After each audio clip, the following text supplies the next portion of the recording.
Welcome to the 25 Stories Till Christmas, or something like that. This is day 11 of the 25 Stories of Christmas. I'm going to read two selections today because they're both kind of short. This is one of my classroom's favorite stories every year. It's called The Christmas Blizzard by Helen Kettemann, and you'll see why they like it so much in just a second. The Christmas Blizzard. Little Sissy McNabb ran up to Maynard Jenkins when he came into the McNabb General Store. "Mr. Jenkins! Mr. Jenkins!" she cried. "The weatherman says we're going to get a blizzard tonight." Said the old man. "That whippersnapper of a weatherman wouldn't know a blizzard if it tipped its hat and introduced itself. The blizzard of 22. Now that was a blizzard to remember." "How much did it snow?" Sissy asked. The old man settled on a chair and warmed his hands over the stove. "Don't be so off-fired anxious, girl," he replied. "Learning history takes time." That year the weather was crazy. It was so cold that when my pappy dropped his sledgehammer, it shattered like glass. The ground cracked, too, and pretty deep. Ellie Cogswell said she could see clear through to China. Of course, Ellie always was one for exaggerating. The weather was afflicting other places, too. Up at the North Pole, why, it was as warm as Grandma's gravy. Palm trees were sprouting right and left. It was so hot, Santa's elves weren't in the mood to make toys. So Santa packed up and moved his whole workshop, elves, reindeer, and all. He looked for the coldest spot in the world and ended up settling right here. Said it felt more like the North Pole than the North Pole did. Turned out we almost missed Christmas that year. Cold as it was, it had been as dry as corn shucks since August. Not a cloud in the sky for months. No rain, no sleet, no snow, not a flake. One day in October, I slipped by Santa's place. I peeked in the window to see if he was making that shiny red sled I wanted. But Santa and his elves weren't doing a thing. Turned out the elves needed more than cold weather to make toys for Christmas. They needed snow, and plenty of it. I looked up at the sky, and what did I see but blue? If we were going to have Christmas at all, I knew I had to do something, and quick. I went to a shack outside of town, over by Hatcher's Pond, where old Miss Pendersnarf lived. It was rumored she could cast spells. I knocked, and the door creaked open. Miss Pendersnarf seemed old enough to be Santa's granny. Her hair was piled up like a rat's nest, and she was so squinty-eyed I couldn't tell for sure if she had eyeballs or not. She looked awful scary. "What is it, boy?" she croaked. I gathered my courage and I told her why we needed snow. Miss Pendersnarf agreed to help. She pulled bottles of dried herbs off the shelf and stirred them together in a bowl. She lit a match and the herbs flared up and then fizzled and smoked. Miss Pendersnarf smiled a snaggle-toothed grin. "There's going to be a wind," she said, "a strong, strong wind. That's all you need, boy.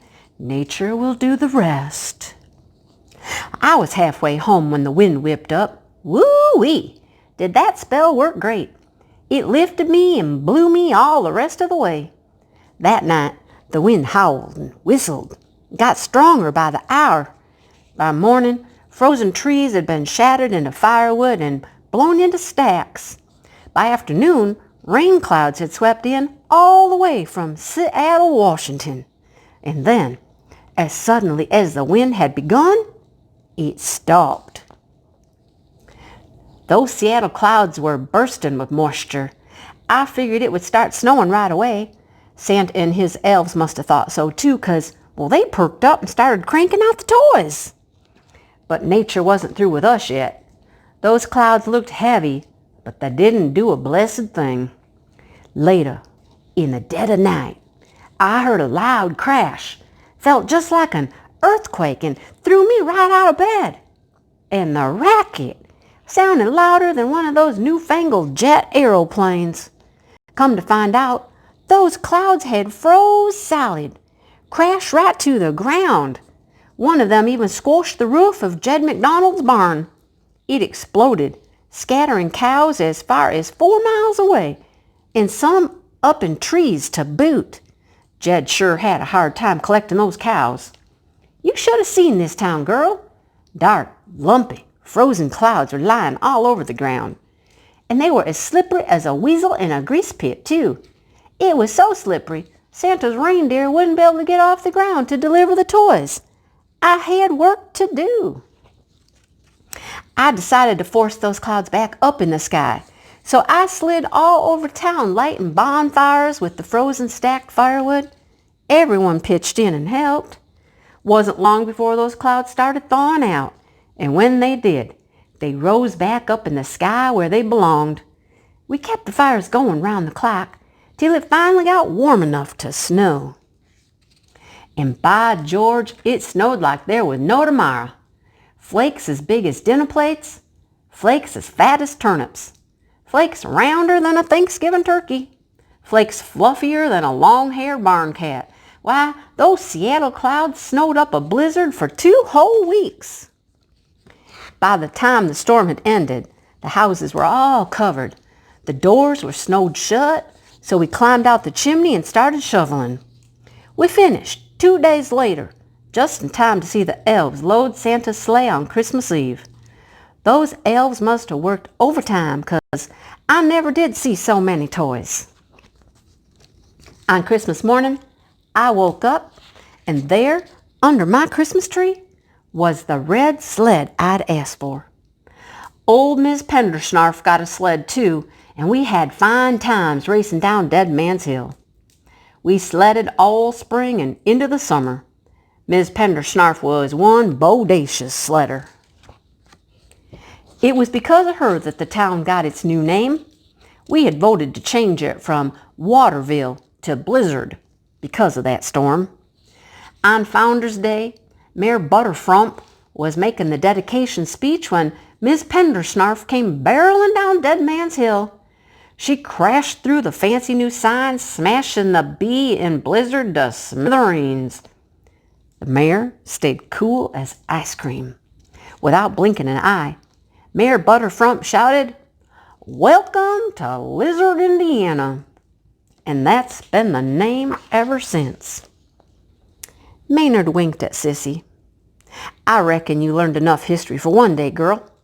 I'm going home to dust off my old sled and oil it up. If we get that pinch of snow your weatherman predicts, I might just test it out." Maynard waved as he disappeared out the door. "See you tomorrow, Sissy, up on Dead Man's Hill." One of my class's favorites. So another one of my favorite authors is Jan Brett. I love her books. Unfortunately, we're not showing pictures because her pictures are awesome. And she is, the illustrator as well. But this one is called The Wild Christmas Reindeer.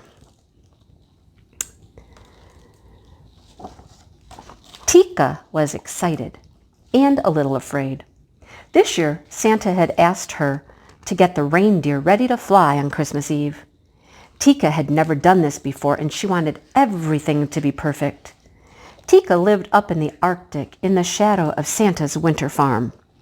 The last of the snow geese had flown south, and everyone's mind was on Christmas. The workshop was alive with the sounds of saws humming, hammers hammering, and brushes painting as they all worked to have the toys and presents ready for delivery on Christmas Eve. Tika knew it was time for her to go in search of the reindeer. They had been out on the tundra, wild and free, since last Christmas. And Tika was sure they wouldn't want to go back to Winter Farm to train. She would have to be strong and firm. At last she found them, bramble and heather, windswept and lichen, snowball, crag, twilight, and tundra. Tika took a deep breath and shouted, "Let's go! Move, move, move!" The reindeer were bewildered by Tika's voice. Their heads went up to see who this loud creature was. but they let her herd them together and headed back toward Winter Farm. Tundra gave her the most trouble. Tika didn't know that he considered himself the leader and was not used to being bossed around. He liked to stay next to Twilight, but she was separated from him and running near the front. When they got to the barn, Tika put them in different stalls, and Tundra snorted impatiently. By the next morning, when Tika went into the barn, all the reindeer were restless and upset. Lichen was frightened of Crag, who kept nipping at him. Bramble was so worried she drove Heather wild, and Twilight kept calling out to Tundra, who was just plain angry and stamping his hooves. Tika groomed each reindeer. She wanted them to look sleek and glossy for Santa.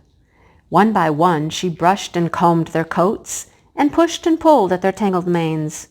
She brushed so long and hard that their ears started to turn pink.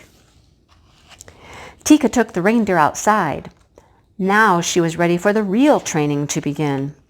Snowflakes danced in the air as she tried to stand them in 2 lines and put on their harnesses.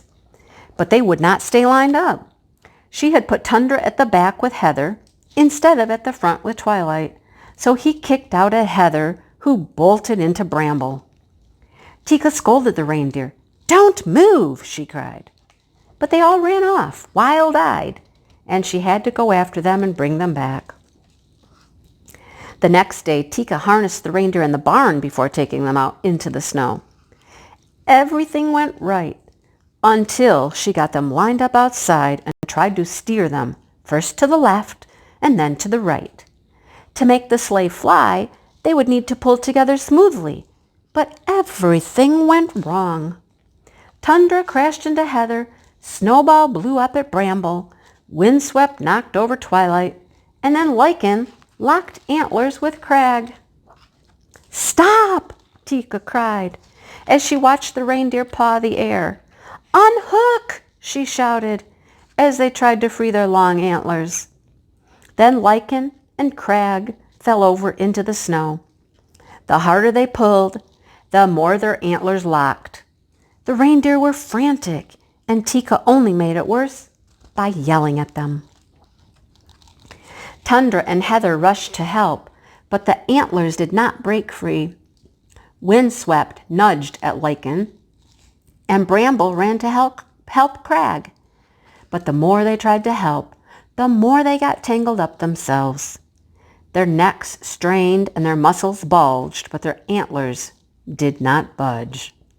Tika wailed, "Oh, please, it's almost Christmas Eve." But the reindeer could not move. A frosty silence hung in the air. Tika looked at the tangled reindeer, once so bold and free, and began to cry. "It's my fault," she said. "I've spent all my time yelling at you instead of helping. I'm sorry." And one by one, she gave each reindeer a hug. "Tomorrow," she said, "we'll go to work in a new way.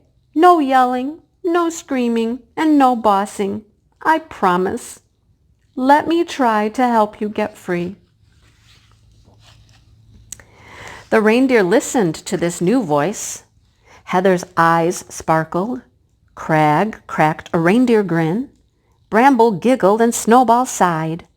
Tundra laughed and Twilight smiled. The more they laughed, the more they shook, and as they shook, their antlers rattled and rubbed. And before Tika could do anything, she heard a spring, spring, sprung sound. It was the antlers jiggling free. Quietly, Tika led the reindeer back to the barn. She sleeked their coats. She gently brushed their ears and combed out their manes. Tundra nuzzled her cheek. The next day, the reindeer lined up in 2 lines ready for the harness, with Twilight and Tundra leading the line. They practiced turning left, and they practiced turning right. Tika directed them softly. Tundra pulled for Twilight. Bramble was gentle to Lichen. Windswept helped Heather, and Snowball nestled against Crag. Together they practiced long and hard. They didn't notice that it was getting dark, and they almost didn't hear a jingle in the distance. It was Santa, standing by the sleigh, piled high with presents and ready to go. Now the reindeer were ready too, and Tika led them to the sleigh. Santa smiled and nodded his thanks.